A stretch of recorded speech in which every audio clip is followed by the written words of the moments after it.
Elyse. It's a pleasure to be here tonight. I feel like I'm about to get a cold, so I'm going to try to minimize my yelling. So if you all want to assemble a little bit closer, feel free to do that. Elyse is correct. She did not preview the presentation, and for good reason. I didn't want her to edit it.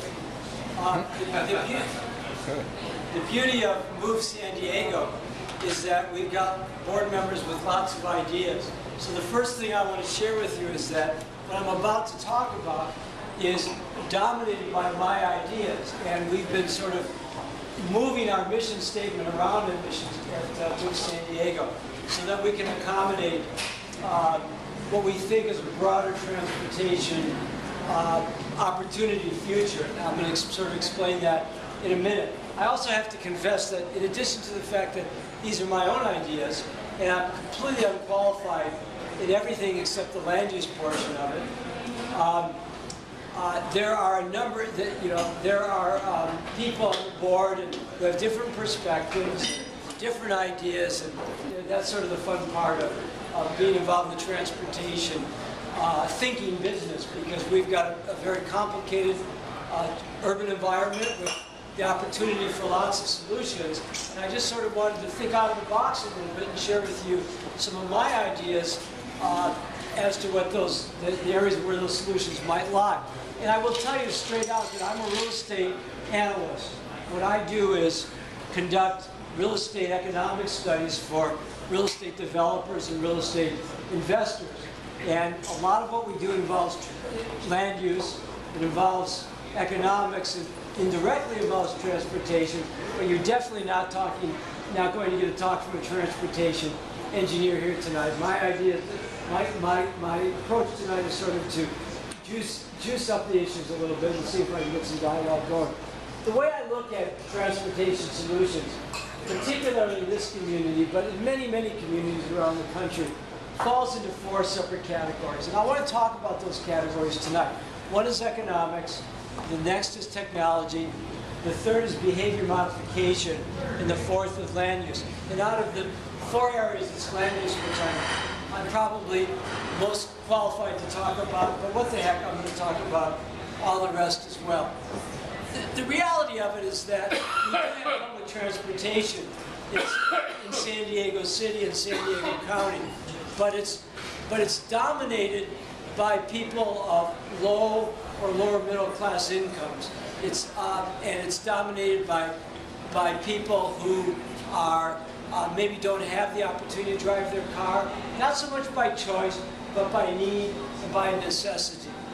And it's also a situation where we have growing populations, but not at the level that we have vehicle miles traveled. So we have really the need to sort of address solutions in transportation, but a need that's greater than what the population growth is. So in Move San Diego, our goal really is, regardless of what all of our opinions are, what our solutions might be, is to get people from point A to point B quicker, cheaper, safer, and healthier. We've got a fancier model, and I think I've got a slide at the end of this to sort of express that, but that's sort of my way of telling you where we're going to go. The goal is to move the needle to new options, recognizing the reality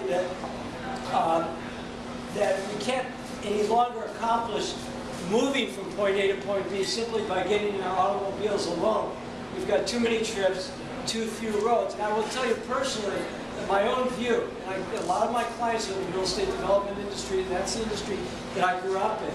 My own view is that paving is no longer the answer. This is a view that I've shared with lots of people in my industry, many of whom don't agree with me, but I'm personally against adding one single new freeway or and the reason for that is not that I'm against concrete. I have a couple of clients that are in the concrete business.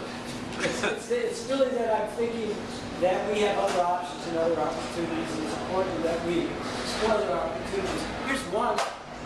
I don't know if you saw this picture in the media. This is fairly recent. The reason this is important is because some of you have cars that can park themselves. Does anybody own a car that can park themselves right now? Some of you should. Most of them are Mercedes-Benz right now, but I at least raised $2 and still don't know how to parallel park. So it's probably a good idea. In short, we also have cars with computers on them, which allow us to tell the car that when we are on the freeway and we get within, say, 100 feet of the car in front of us, it automatically slows down. And we're just a nanosecond away from automobiles that take it to the next level, which is driving a car that essentially drives itself. So all of you can go ahead and be on your cell phones and you can text, and nobody will ever really be upset at you anymore. And the opportunity that this kind of technology brings to us is at least twofold. One is that let's us remember that technology changes the argument, changes the whole discussion we're having. And past is not prologue. We don't necessarily need to go to just public transit, or certainly not just to rail transit or trolleys as solutions to our problems. I would argue that in San Diego, at least, not in Boston, not in New York, not in DC, certainly not in Chicago, but in San Diego at least, rail solutions are probably not our best bet going forward. And I'll put up a couple of statistics to suggest that in a minute. I think our best bet is to better utilize the freeways that we have and the corridors that we have, and probably look at technology as a solution.